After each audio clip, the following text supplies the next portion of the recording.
കാണുന്നവർക്ക് ഇതൊരു തമാശയായിട്ട് തോന്നും. പക്ഷെ നമ്മുടെയൊക്കെ ജീവിതമാണ് ഇവന്മാർ നശിപ്പിക്കാൻ നോക്കുന്നത്. നാട്ടുകാരുടെ പേടി മാറ്റാൻ ഇതല്ലാതെ വേറെ വഴിയില്ല. ഞങ്ങൾ രണ്ടുപേരും ഇത് കഴിച്ച് ഉദ്ഘാടനം ചെയ്യാണ്.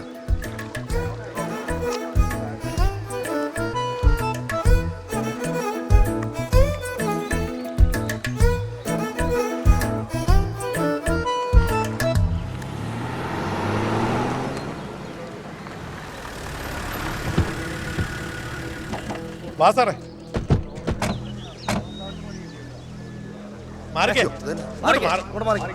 സാറേ ഇവന്മാരുടെ തലയ്ക്ക് ഓളവാ. എന്റെ സോമ, താനിത് എന്ത് കണ്ടിട്ടാ? നീയൊക്കെ ഇത് കഴിച്ച് എന്തെങ്കിലും സംഭവിച്ചാലേ കണ്ടവന്മാരെല്ലാം വന്ന് പോലീസിന്റെ നെഞ്ചത്ത് കയറും. ഞങ്ങളൊന്നും ചെയ്തില്ലാന്ന് പറഞ്ഞിട്ട് സാറ് വിചാരിക്കുന്ന പോലെയല്ല കാര്യങ്ങള്. ഈ താറാവ് മുഴുവൻ ചത്ത് പക്ഷിപ്പനിയായിട്ടൊന്നുമല്ല. ഇത് ഇയാളുടെ ഫാക്ടറിയിലെ കെമിക്കൽ കായലുകൾ ഇറന്നിട്ടാണ്. ഓ അത് ശരി. അപ്പൊ താറാപ്പനി വന്നിട്ടല്ല ഈ താറാക്കളൊക്കെ ചത്തയെന്നാണ് സയന്റിസ്റ്റ് ഐസക് സോമൻ പറയുന്നത് അല്ലേ? കൊള്ളാം സാറേ. ഇയാളുടെ ഫാക്ടറിയിലെ കെമിക്കൽ വെള്ളത്തിൽ കലർന്നിട്ട് താറാവുകൾ ചത്തേ. അതിന്റെ പേരിൽ ഈ നാട്ടിലെ താറാവിന് മൊത്തത്തിൽ അങ്ങ് കൊന്നു കളഞ്ഞാൽ പിന്നെ ഈ പ്രസിഡന്റ് ഫാമിലെ പോത്തർച്ചയ്ക്ക് നല്ല വില കിട്ടുകയും ചെയ്യും. സാർ അതൊക്കെ ഇങ്ങനെയുള്ള ഓരോ കളികളാ സാറേ. എന്റെ സാറേ, എനിക്ക് പറയാനുള്ളത് ഞാൻ പറഞ്ഞു. ഇനി എന്താന്ന് വെച്ചാൽ സാറി സോമ, ഈ പരിപാടി ഇപ്പൊ ഇവിടെ വെച്ച് അവസാനിപ്പിച്ചോളാം. ഇത് കഴിച്ച ആർക്കെങ്കിലും എന്തെങ്കിലും സംഭവിച്ചാ ഞാൻ തൂങ്ങും. താനൊരു സർക്കാർ ഉദ്യോഗസ്ഥനായതുകൊണ്ട് മാത്രമാണ് ഞാൻ കേസെടുക്കാത്തത്. താനിതെല്ലാം എടുത്ത് ജിപ്പിക്കറ്റ്.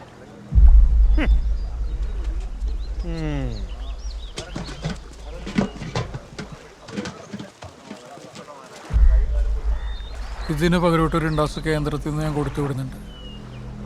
2 കൈ നീട്ടി കാത്തിരുന്നു.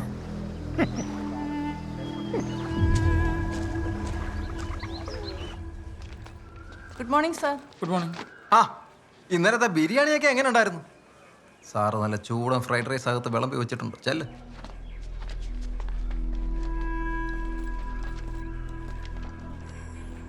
സാർ, താനിങ്ങനെ സമരം കളിച്ച് നടന്നാലേ ഇവിടുത്തെ പണിയൊക്കെ ആര് ചെയ്ത് തീർക്കാനാ? സാർ, ഞാൻ അതിന് മാത്രം ദിവസം ലീവ് ഒന്നും എടുത്തില്ലല്ലോ. ഞാൻ എൻ്റെ പണി മുഴുവൻ ചെയ്ത് തീർത്തല്ലേ ലീവ് എടുത്തത്. ഒരു സർക്കാർ ഉദ്യോഗസ്ഥരെ സർക്കാരിനെ വെല്ലുവിളിച്ചിട്ടല്ല സമരം ചെയ്തത്. തനിക്ക് ഞാനോ സർക്കാരോ NOC വല്ലതും തന്നിട്ടുണ്ടോ? മൈസൂരാനെ ഭരണപക്ഷ പാർട്ടിക്കാരനാ, അത് താൻ മറക്കരുത്. ഓ, അപ്പൊ അതാണ് കാര്യം. തനിക്ക് ലോകം നന്നാക്കണമെങ്കിലേ അത് ഇവിടെ നിന്നോണ്ട് പറ്റത്തില്ല. തനിക്ക് കൃഷി വകുപ്പിലാ ജോലി. സാറ് കേരളത്തിലെ സകല കൃഷി ഓഫീസിലും ടൂർ അടിച്ച് കിടക്കുമ്പോഴും ഞാൻ ഇവിടെ തന്നെ നിന്നിട്ടുണ്ടെങ്കിൽ എനിക്ക് നാട് നന്നായി കാണണമെന്നുള്ള ആഗ്രഹം കൊണ്ടാ. അതിന് പറ്റത്തില്ലെങ്കിൽ ഞാൻ VRS എടുത്തോളാം. സോമ, ഒരരിശത്തിന് കെട്ടിച്ചാടിയ 7 അരിശത്തിന് തിരിച്ചറിയാൻ പറ്റത്തില്ല. സാറേ, എൻ്റെ അച്ഛനായിട്ട് എടുത്ത ലോൺ ഉണ്ടായിരുന്നു. അത് കഴിഞ്ഞ ആഴ്ച ഞാൻ അടച്ചു തീർത്തു.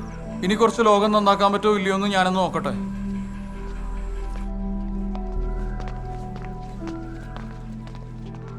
എന്തോ ഒരു ജന്മ ഓരോരുത്തർ സർക്കാർ ജോലി കൊണ്ട് കിടന്ന് തലകുത്തി മറിയുമ്പോഴാണ്. സോമ, നീ എന്നാ പണിയാടാ കാണിച്ചേ? ആരോട് ചോദിച്ചിട്ടാ നീ ജോലി കളഞ്ഞ? കുറഞ്ഞത് ശാലിനിയോടെങ്കിലും നീ ഒരു വാക്ക് ചോദിച്ചോ? എനിക്ക് എൻ്റെതായ ഇഷ്ടങ്ങളൊക്കെ ഉണ്ട് അച്ഛാ. നിന്റെ ഇഷ്ടം. അപ്പൊ ഇനി എൻ്റെ മോളും കൊച്ചുമോളും ഒക്കെ എങ്ങനെ ജീവിക്കൂന്നാ? എടാ, നിനക്കൊരു സർക്കാർ ജോലി ഉള്ളത് കൊണ്ടാ നിന്റെ വട്ട് സഹിച്ചിട്ട് എൻ്റെ മോളെ നിനക്ക് കെട്ടിച്ചു തന്നെ. ഞാൻ VRS എടുത്തു എന്ന് കരുതി ഇവർക്ക് യാതൊരു കുറവുണ്ടാവില്ല. ഇവരേത് പോസ്റ്റിലാണോ ജീവിച്ചത് ആ പോസ്റ്റിൽ അവർ ഇനിയും ജീവിക്കും. പിന്നെ ഉപ്പില്ലാത്ത കഞ്ഞിയും പയറും കഴിച്ച് ജീവിക്കുന്നതാണല്ലോ പോഷ്. മോളെ, ഈ ചെമ്പരത്തി പൂ എടുത്ത് നിന്റെ അച്ഛൻ്റെ ചെവിയിലോട്ട് വെച്ചു കൊടുക്കും. ഒരു ഉളുപ്പുമില്ല അവന്. ഒന്നും പറയണ്ട. സോമൻചേട്ടൻ ചെയ്യുന്ന എല്ലാ കാര്യങ്ങളും ശരിയാണെന്ന് സമ്മതിച്ചു തരാൻ ഇനി എനിക്ക് പറ്റത്തില്ല. ഇനി ഞാനും കുറച്ച് കാര്യങ്ങൾ തീരുമാനിക്കാൻ പോവാം. എന്ത്? അച്ഛൻ്റെ കാറ്ററിംഗ് ബിസിനസ് ഞാൻ ഏറ്റെടുത്ത് നടത്താൻ പോവാം. ചേട്ടൻ ഇനി മോളുടെ കാര്യമൊക്കെ നോക്കി വീട്ടിലിരി. മാറിക്കേ.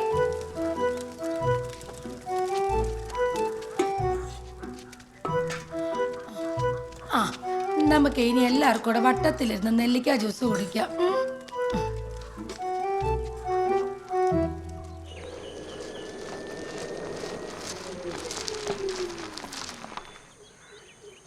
സോമൻ ചേട്ടനാണോ? അതെ.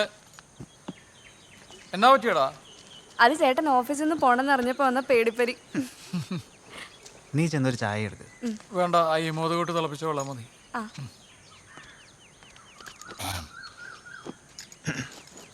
വീട്ടിൽ പറഞ്ഞോ ചേട്ടാ? അവളുടെ അച്ഛൻ വന്ന് കുറെ ബഹളം വെച്ചു. എന്നിട്ട് നിങ്ങളെന്തേലും പറഞ്ഞോ? നമ്മളെന്തിനാ ആവശ്യമില്ലാത്തതിലൊക്കെ ഇടപെടുന്നേ? അങ്ങനെ അവിടെ നിന്ന് എന്തൊക്കെയോ പറയുന്നുണ്ടായിരുന്നു. എന്നാൽ ഇത് ശകലം കടന്നു പോയില്ലേ? ഓഫീസിൽ നിന്നുകൊണ്ട് തന്നെ ചേട്ടൻ അതൊക്കെ ചെയ്യാറുന്നല്ലോ. ഞാൻ അവിടുന്ന് പോകുന്ന എല്ലാവർക്കും സന്തോഷമുള്ള കാര്യമല്ല ചന്തു. ഇനിയിപ്പോൾ എൻ്റെ ബഹളമൊന്നും ഉണ്ടാവില്ലല്ലോ. ആ മൈസൂർ അന്യ സണ്ണിയുടെ എല്ലാം ഒച്ചപ്പാടിൻ്റെ ഇടയിൽ നിങ്ങളുടെ ബഹളങ്ങളല്ലേ ചേട്ടാ എനിക്കൊക്കെ ഒരു ആശ്വാസം. ചില ഭാരങ്ങളൊക്കെ തലേന്ന് ഇറക്കി വെക്കുന്ന ഒരു സുഖമാണ് ചന്തു. അച്ഛാ, ഇന്നലെ രാത്രിയിലെ ടെമ്പറേച്ചർ വല്ലാണ്ണം കൂടി, ശ്വാസം മുട്ടലും. അതാ പിന്നെ അവർ ഐസിയിലോട്ട് മാറ്റിയത്. ഇല്ലില്ല, അച്ഛൻ വരണമെന്നില്ല. ഇന്ന് തന്നെ മാറ്റും വാർഡിലോട്ട്. ശരി. എന്താ പറഞ്ഞ അച്ഛൻ? അച്ഛൻ വരണമെന്ന് ചോദിച്ചു. ഞാൻ വേണ്ടെന്ന് പറഞ്ഞു. അതിന്റെ ആവശ്യമില്ല, ഞാനിപ്പോ ഇവിടെ ഉണ്ടല്ലോ.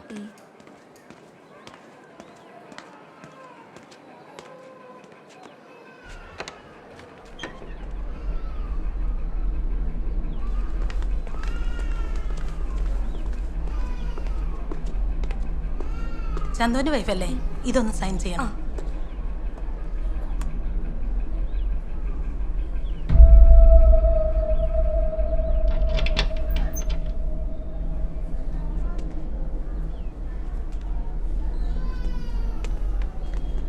ഞാൻ സംസാരിച്ചോ. രണ്ടാളും വീട്ടിൽ പോയിട്ട് വന്നു. ഇല്ല, ഇനിയിപ്പം വാർഡിലോട്ട് മാറ്റിട്ട് പോവാം. അവനൊന്ന് വന്നേ, ഒരു കാര്യം പറയാനുണ്ട്.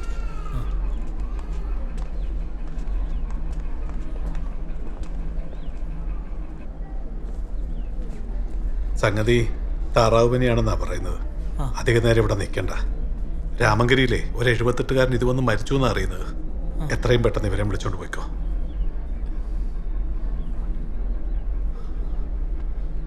ഒന്നും ചെയ്യാൻ സാധിച്ചില്ല. ചന്തു നമ്മളെ വിട്ടുപോയി.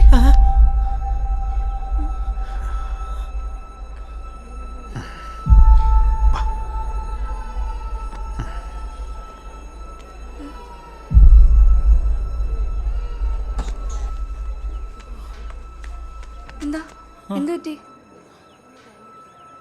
അവൻ പോയടി.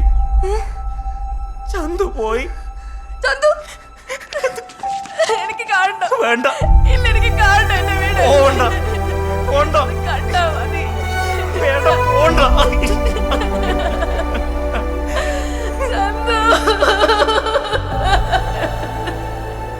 നെടുമുടി ഗ്രാമവാസികളുടെ ശ്രദ്ധയ്ക്ക് ഇന്ന് ഉച്ചയ്ക്ക് മൈസൂര ഹോസ്പിറ്റലിൽ വെച്ച് മരണമടഞ്ഞ ചന്തു എന്ന ചെറുപ്പക്കാരന്റെയും രാമങ്കരി നിവാസിയായ തൊമ്മിക്കുഞ്ഞിന്റെയും മരണകാരണം H5N1 അഥവാ താറാവ് പനിയാണെന്ന് സംശയിക്കുന്നു. ജനങ്ങൾ അതീവ ജാഗ്രത പുലർത്തുക.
ഇങ്ങനെയൊക്കെ സംഭവിക്കുമെന്ന് പറഞ്ഞിട്ടല്ലല്ലോ നമ്മളിതൊക്കെ ചെയ്തത്.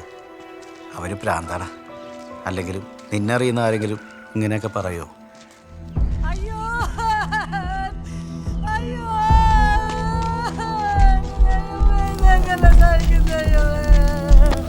എന്നതാ പറ്റിയത്? ആരാണൊക്കെ വന്നിട്ട് ചെയ്തിട്ട് പോയത്?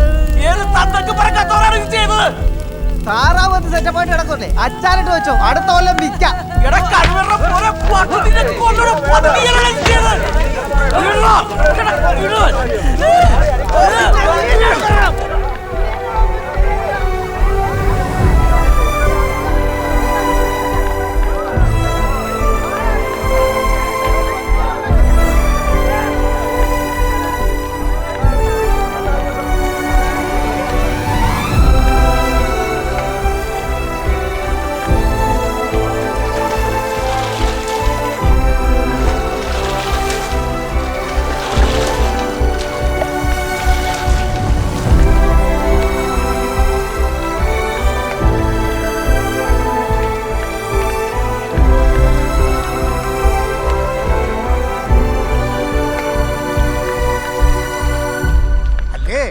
കേട്ട പാതി കേൾക്കാത്ത പാതി ഒരുത്തനെ അടിക്കാന്നൊക്കെ പറഞ്ഞ സോമ നീ ഇനിയിപ്പോൾ അവിടെ ചടങ്ങിനൊന്നും പോകാൻ നിൽക്കണ്ട. നീ അവിടെ ചെല്ലുമ്പോൾ വല്ലതും ചെയ്താലോ?